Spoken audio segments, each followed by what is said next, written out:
This is a 2009 Lexus RX350 with a 3.5 liter V6 2GR-FE engine. We are trying to diagnose some engine noises on this car, and they are coming from the passenger side of the engine, or that's where they seem to be coming from. So first thing we want to try to determine is, are the noises internal to the engine, or are they coming from components on the Serpentine belt? This means idler pulley, or water pump, or crankshaft pulley, or AC pulley, or alternator pulley. Okay, so we need to access these, and we're going to do that by lifting up the car and removing the front passenger wheel. Let's go ahead and do that. So in order to diagnose these noises, we're going to start by removing some of these plastic covers, and we're also going to lift up the car and remove the passenger side wheel and the side cover for the engine. So removing the top covers give us a better shot at the alternator, which is right down here, just peeking through there. So we're going to run the engine, and we're going to listen to the alternator with a mechanic stethoscope. I'll show you that in a moment. This is a mechanic stethoscope. It resembles a physician's stethoscope. You can see the two earpieces, and then you have this long tube that you can just apply against any engine component and listen for noise.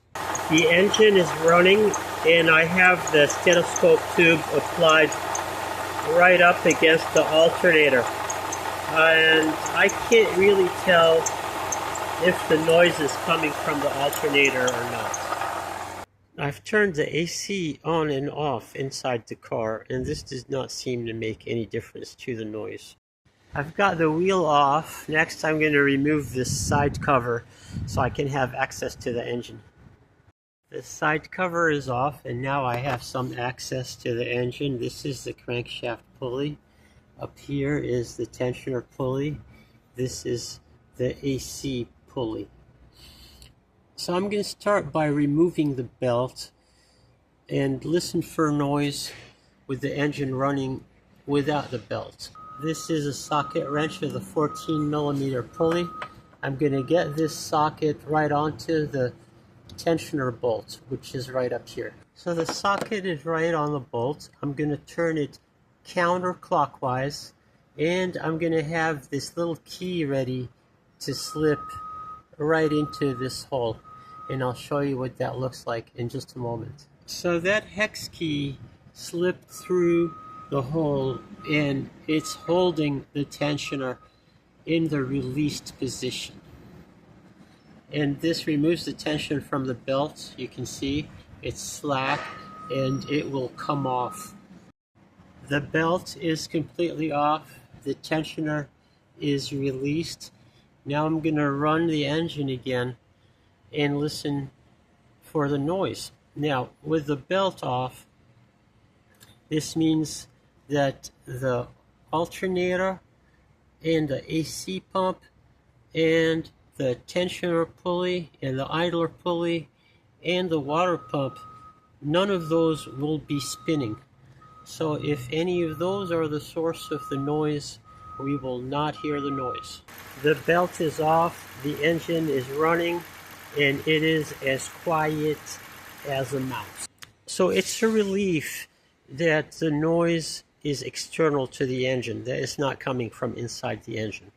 And we've ascertained this because if the noise was internal to the engine, then we would still hear the noise with the belt off and the engine running.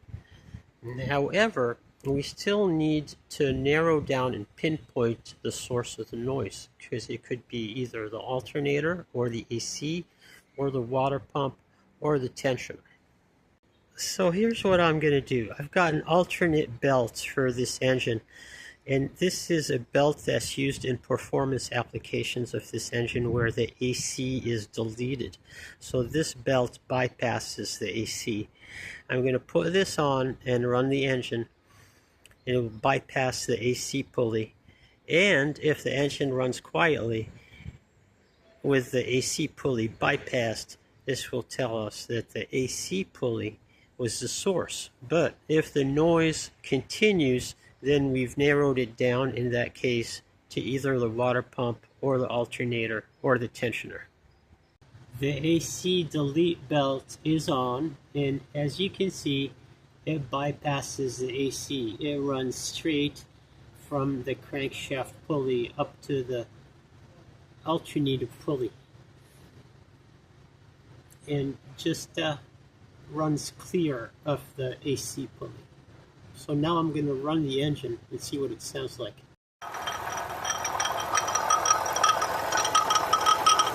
We are now running with the AC delete or AC bypass, and you can hear the noise.